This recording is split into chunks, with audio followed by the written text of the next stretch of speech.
The Bitcoin Standard, a tweet storm. I will read to you a 133-part tweet storm put together by, and I hope I pronounce his name correctly, Yorick de Mombynes. If he's French, I think that's how you pronounce it. The tweet storm is Yorick's summary of Saifedean Samou's The Bitcoin Standard. I think I came across Saifedean Samous for the very first time in the afterword or in the thank you or acknowledgement section of one of Nassim Taleb's books. I can't remember if it was Anti-Fragile, but apparently he contributed to that book, and right now I'm happy to say that I highly recommend his own book, The Bitcoin Standard. Yorick has quoted the book, and I will just read his tweet storm as if it were one long article. Okay, here we go. By the way, you'll find Saifedean Samous at Saifedean and Yorick at Y de Mombynes on Twitter. I will link to everything relevant in the show notes. By the way, this tweet storm was published on the 15th of April 2018. Here we go. Bitcoin can be best understood as distributed software that allows for transfer of value using a currency protected from unexpected inflation without relying on trusted third parties. While Bitcoin is a new invention of the digital age, the problems it purports to solve, namely, providing a form of money that is under the full command of its owner and likely to hold its value in the long run, are as old as human society itself. People's choices are subjective, and so there is no quote-unquote right and quote-unquote wrong choice of money. There are, however, consequences to choices. I like to call this the easy money trap. Anything used as a store of value will have its supply increased, and anything whose supply can be easily increased will destroy the wealth of those who used it as a store of value. For something to assume a monetary role, it has to be costly to produce, otherwise the temptation to make money on the cheap will destroy the wealth of the savers and destroy the incentive anyone has to save in this medium. The monetary media that survive the longest are the ones that had very reliable mechanisms for restricting their supply growth. In other words, hard money. The choice of what makes the best money has always been determined by the technological realities of societies shaping the sellability of different goods. Human civilization flourished in times and places where sound money was widely adopted, while unsound money all too frequently coincided with civilizational decline and societal collapse. When in Rome, Constantinople, Florence or Venice, history shows that a sound monetary standard is a necessary prerequisite for human flourishing, without which society stands on the precipice of barbarism and destruction. History shows it is not possible to insulate yourself from the consequences of others holding money that is harder than yours. Some of the most important technological, medical, economic, and artistic human achievements were invented during the era of the gold standard, which partly explains why it was known as La Belle Époque, or the beautiful era, across Europe. World War I saw the end of the era of monetary media being the choice decided by the free market, and the beginning of the era of government money. Government money is similar to primitive forms of money and commodities other than gold. It is liable to having its supply increased quickly compared to its stock, leading to a quick loss of sellability, destruction of purchasing power, and impoverishment of its holders. With the simple suspension of gold redeemability, governments' war efforts were no longer limited to the money that they had in their own treasuries, but extended virtually to the entire wealth of the population. Had European nations remained on the gold standard, or had the people of Europe held their own gold in their own hands, history might have been different. It is likely that World War I would have been settled militarily within a few months of conflict. The cause of the Great Crash of 1929 was a diversion away from the gold standard in the First World War years, and the deepening of the Depression was caused by government control and socialization of the economy in the Hoover and Franklin Delano Roosevelt years. All spending is spending, in the naive economics of Keynesians, and so it matters not if that spending comes from individuals feeding their families or governments murdering foreigners. It all counts in aggregate demand, and it all reduces unemployment. In essence, Bretton Woods attempted to achieve through central planning what the international gold standard of the 19th century had achieved spontaneously. Hyperinflation is a form of economic disaster unique to government money. There was never an example of hyperinflation with economies that operated on a gold or silver standard. With government money, whose cost of production tends to zero, it has become quite possible for an entire society to witness all of its savings in the form of money disappear in the space of a few months or even weeks. Hyperinflation is a far more pernicious phenomenon than just the loss of a lot of economic value by a lot of people. It constitutes a complete breakdown of the structure of economic production of a society built up over centuries and millennia.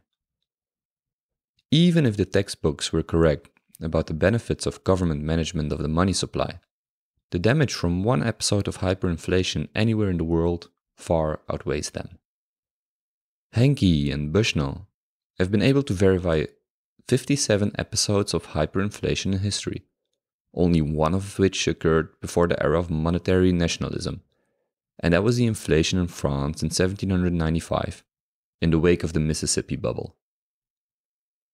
The constantly increasing supply means that a continuous devaluation of the currency, expropriating the wealth of the holders to benefit those who print the currency and those who receive it earliest.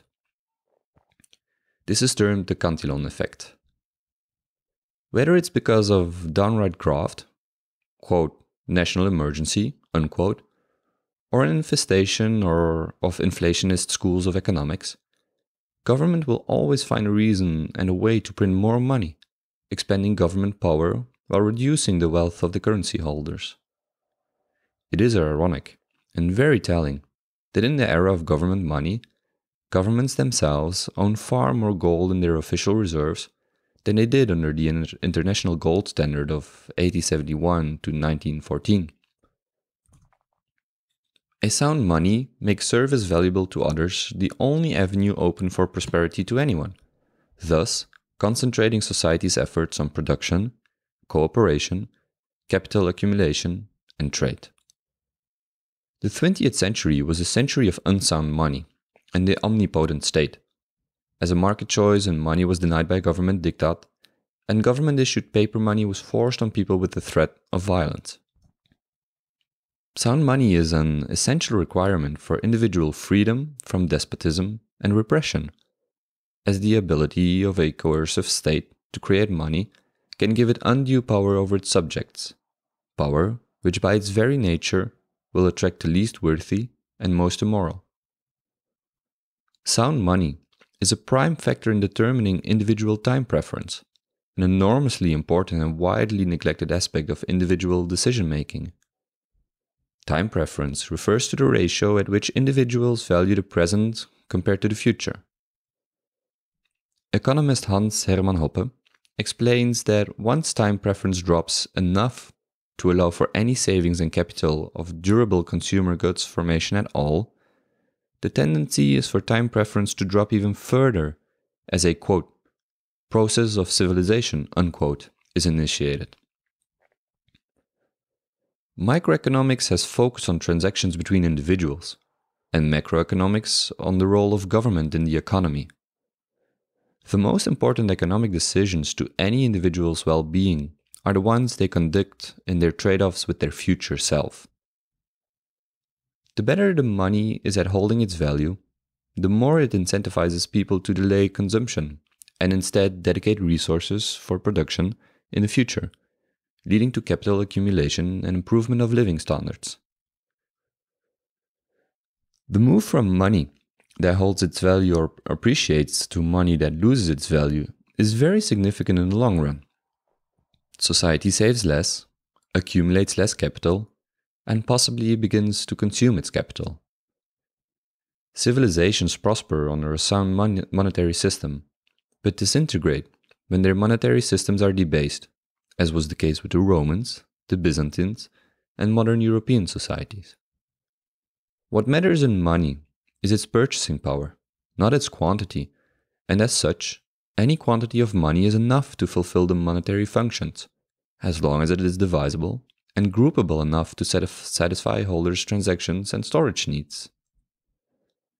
The best form of money in history was the one that would cause the new supply of money to be the least significant compared to the existing stockpiles, and thus make its creation not a good source of profit. Had government money been a superior unit of account and store of value, it would not need government legal tender laws to enforce it, nor would governments worldwide have to confiscate large quantities of gold and continue to hold them in their central bank reserves. The fact that central banks continue to hold onto their gold and have even started increasing their reserves testifies to the confidence they have in their own currencies in the long term. Sound money is money that gains in value slightly over time, meaning that holding onto it is likely to offer an increase in purchasing power. Unsound money, being controlled by central banks, whose express mission is to keep inflation positive, will offer little incentive for holders to keep it. With unsound money, only returns that are higher than the rate of depreciation of the currency will be positive in real terms, creating incentives for high return but high risk investment and spending. Savings rates have been declining across the developed countries, dropping to very low levels, while personal, municipal, and national debts have increased to levels which would have seemed unimaginable in the past. One of the most mendacious fantasies that pervades Keynesian economic thought is the idea that the national debt does not matter, does not matter, since we owe it to ourselves, unquote. Only a high time preference disciple of Keynes could fail to understand that this quote-unquote ourselves is not one homogeneous blob, but is differentiated into several generations, namely the current ones, which consume recklessly at the expense of future ones. The 20th century's binge on conspicuous consumption cannot be understood separately from the destruction of sound money and the outbreak of Keynesian high-time preference thinking, in vilifying savings and deifying consumption as the key to economic prosperity. It is an ironic sign of the death of modern-day economic ignorance, fomented by Keynesian economics, that capitalism, an economic system based on capital accumulation from saving, is blamed for unleashing conspicuous consumption, the exact opposite of capital accumulation. Capitalism is what happens when people drop their time preference, defer immediate gratification, and invest in the future. Debt-fueled mass consumption is as much a normal part of capitalism as asphyxiation is a normal part of respiration. The only cause of economic growth in the first place is delayed gratification, saving, and investment, which extend the length of the production cycle and increase the productivity of the methods of production, leading to better standards of living. This move from sound money to depreciating money has led to several generations of accumulated wealth being squandered on conspicuous consumption within a generation or two, making indebtedness the new method for funding major expenses. As Mencken put it, quote, "Every election is an advanced auction on stolen goods," unquote. As politicians sell people the lie that eternal welfare and retirement benefits are possible through the magic of the monetary printing press, the investment in a family becomes less and less valuable. The majority of the technology we use in our modern life was invented in the 19th century, under the gold standard, financed with the ever-growing stock of capital accumulated by savers storing their wealth in a sound money and store of value which did not depreciate quickly. The contributions of sound money to human flourishing are not restricted to scientific and technological advance. They can also be vividly seen in the art world. In times of sound money and low time preference, artists worked on perfecting their craft so they could produce valuable works in the long run. Modern artists have replaced craft and long hours of practice with pretentiousness, shock value, indignation, and existential angst as ways to cow audiences into appreciating their art, and often added some pretense to political ideals, usually of the parallel Marxist variety. As government money has replaced sound money, patrons with low time preference and refined tastes have been replaced by government bureaucrats with political agendas, as crude as their artistic taste. The Use of Knowledge in Society by Friedrich Hayek is arguably one of the most important economic papers to have ever been written. In a free market economic system, prices are knowledge, and the signals that communicate information. Prices are not simply a tool to allow capitalists to profit. They are the information system of economic production, communicating knowledge across the world and coordinating the complex processes of production. Any economic system that tries to dispense with prices will cause the complete breakdown of economic activity and bring a human society back to a primitive state. The fatal flaw of socialism that Mises exposed was that without a price mechanism emerging on a free market, socialism would fail at economic calculation, most crucially in the allocation of capital goods. In an economy with a central bank and fractional reserve banking, the supply of loanable funds is directed by a committee of economists under the influence of politicians, banksters, TV pundits, and sometimes, most spectacularly, military generals. Creating new pieces of paper and digital entries to paper over the deficiency in savings does not magically increase society's physical capital stock. It only devalues the existing money supply and distorts prices. Only with an understanding of the capital structure and how interest rate manipulation destroys the incentive for capital accumulation can one understand the causes of recessions and the swings of the business cycle. The business cycle is the natural result of the manipulation of the interest rate, distorting the market for capital by making investors imagine they can attain more capital than is available with the unsound money they have been given by the banks. Contrary to Keynesian animist mythology, business cycles are not mystic phenomena caused by flagging, quote, animal spirits, unquote, whose cause is to be ignored as central bankers seek to try to engineer recovery. Economic logic clearly shows how recessions are the inevitable outcome of interest rate manipulation, in the same way shortages are the inevitable outcome of price ceilings. Monetary history testifies to how much more severe business cycles and recessions are when the money supply is manipulated than when it isn't. A capitalist system cannot function without a free market in capital, where the price of capital emerges through the interaction of supply and demand, and the decisions of capitalists are driven by accurate price signals.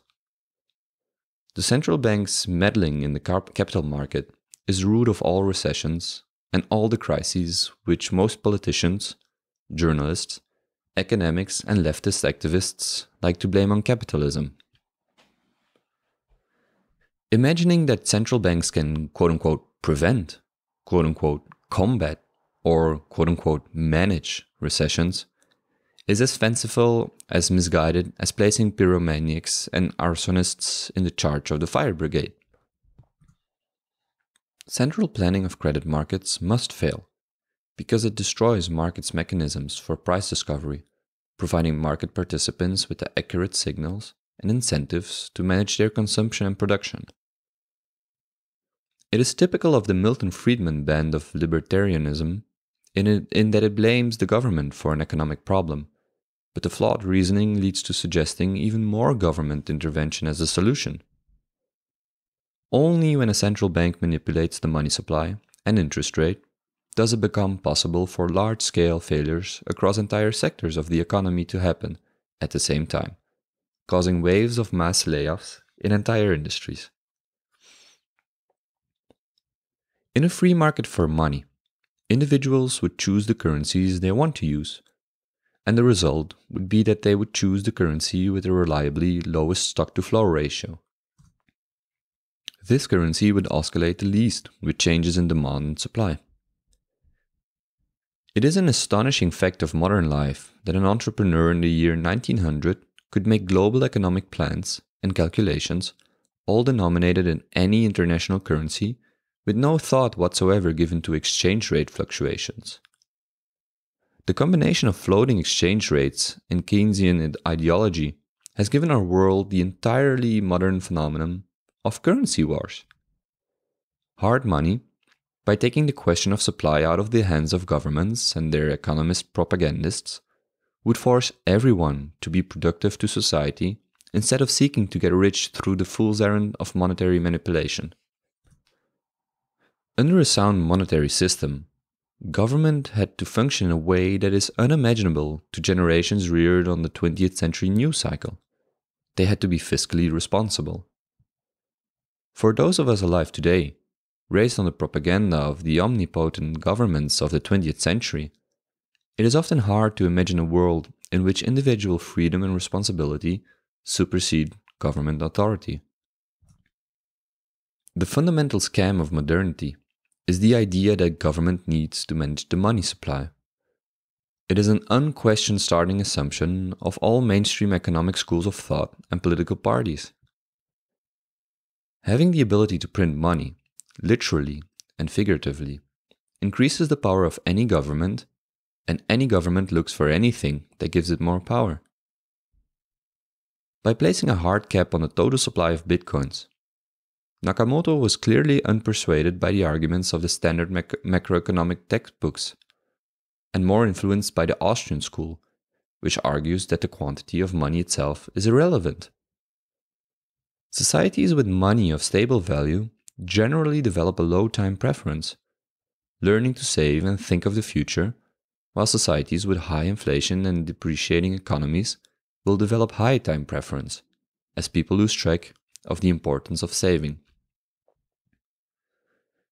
With sound money, the government's war effort was limited by the taxes it could collect. With unsound money, it is restrained by how much money it can create before the currency is destroyed, making it able to appropriate wealth far more easily.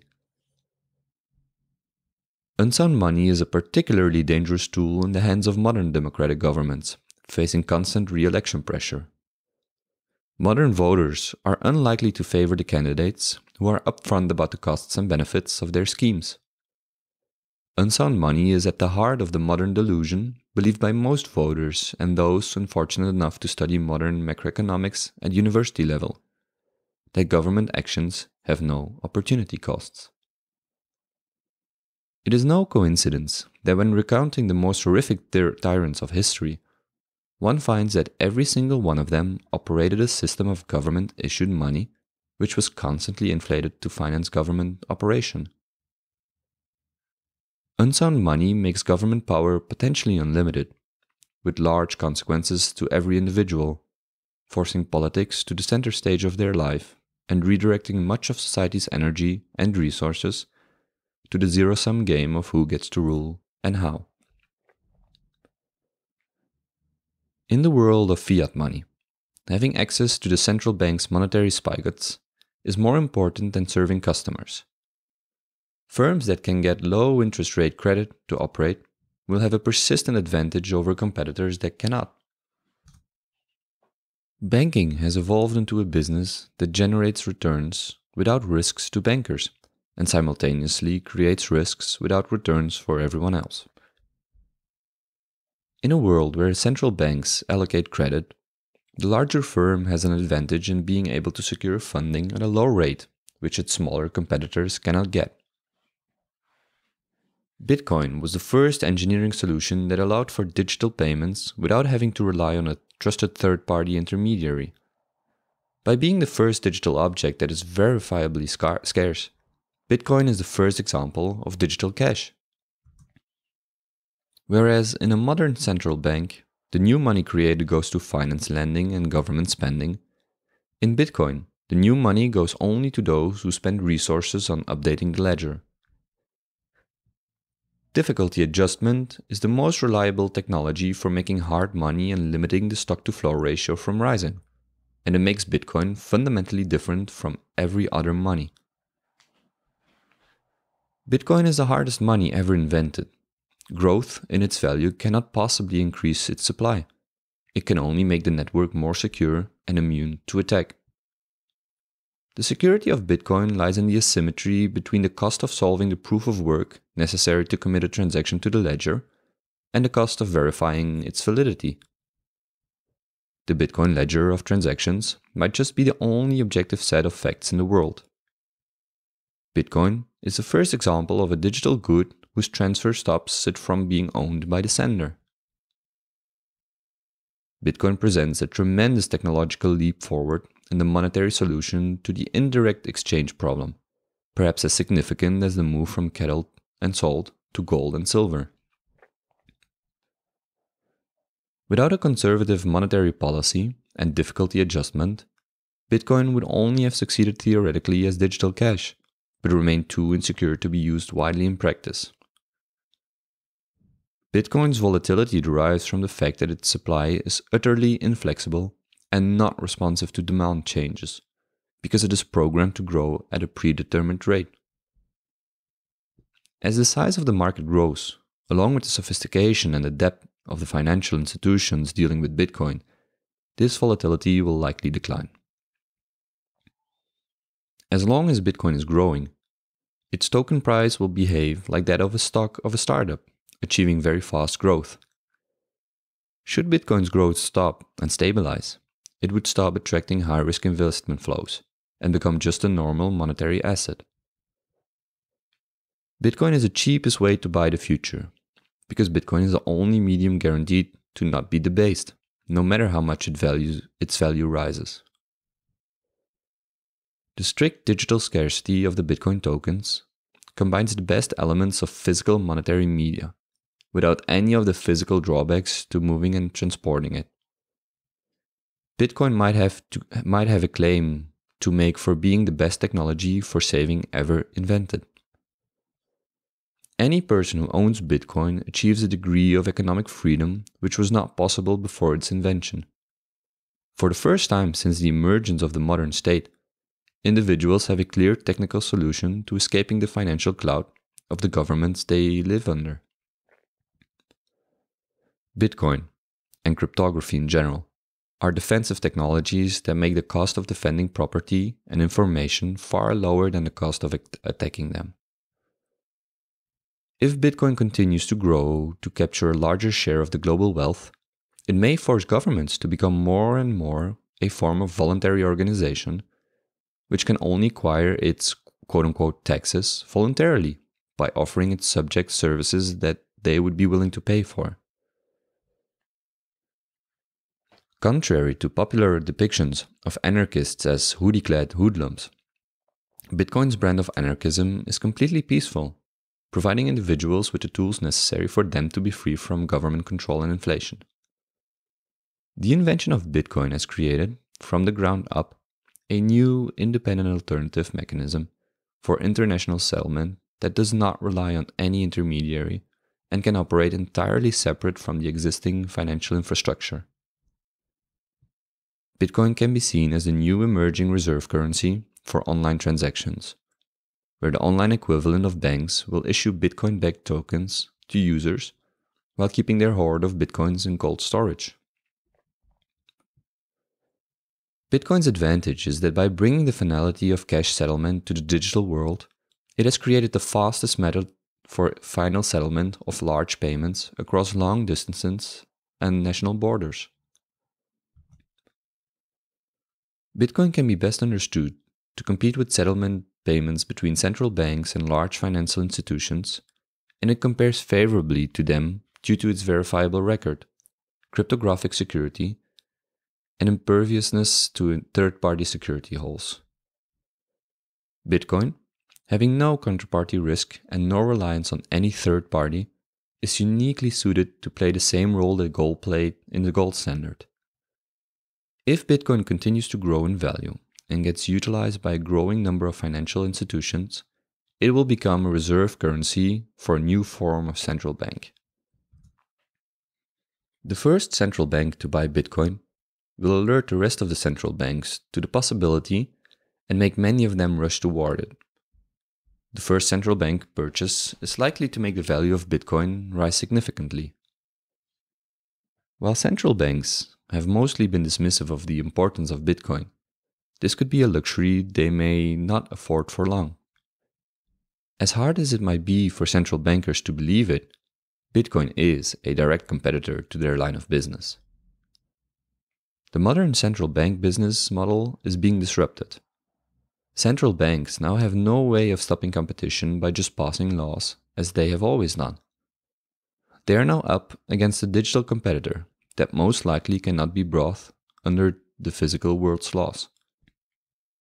If the modern world is ancient Rome, suffering the economic consequences of monetary collapse, with the dollar our aureus, then Satoshi Nakamoto is our Constantine, Bitcoin is his Solidus, and the internet is our Constantinople.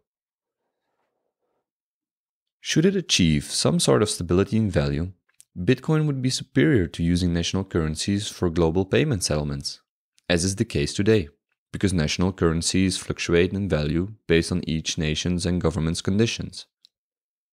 Bitcoin is the only truly decentralized digital currency which has grown spontaneously as a finely balanced equilibrium between miners, coders, and users, none of whom can control it.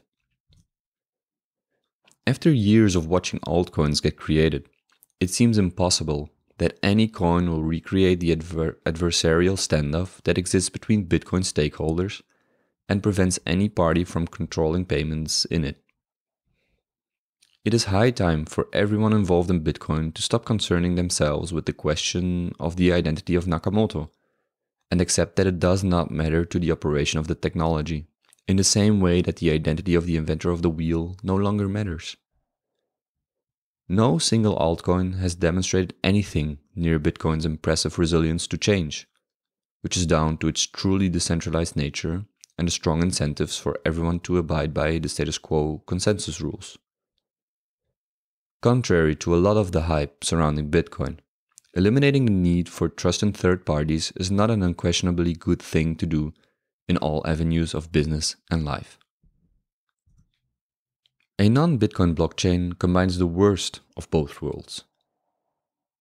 The cumbersome structure of the blockchain with the cost and security risk of trusted third parties.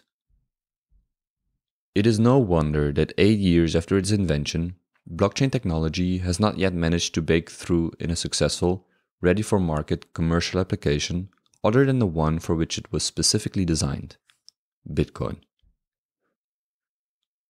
The most common potential applications touted for blockchain technology, payments, contracts, and asset registry, are only workable to the extent that they run using the decentralized currency of the blockchain.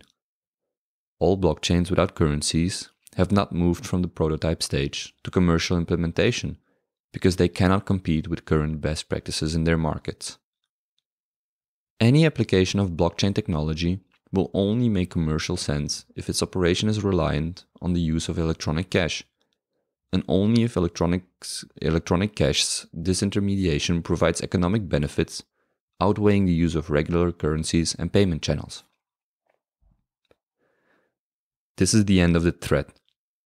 Yorick thanks Safety for his great book, and as an addendum adds, quote, "Guess what you can find in between all these quotes in the book? Tons of figures, examples, references, quotes, explanations, deep analysis that obviously make the book worth buying."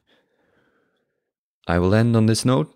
I highly recommend anyone to get a copy of The Bitcoin Standard by Yorick de Mombynes. If you like this episode, please leave a review on iTunes or wherever you get your podcast. I look forward to publishing some more archived tweet storms in the future. As always, thank you for listening, and see you around.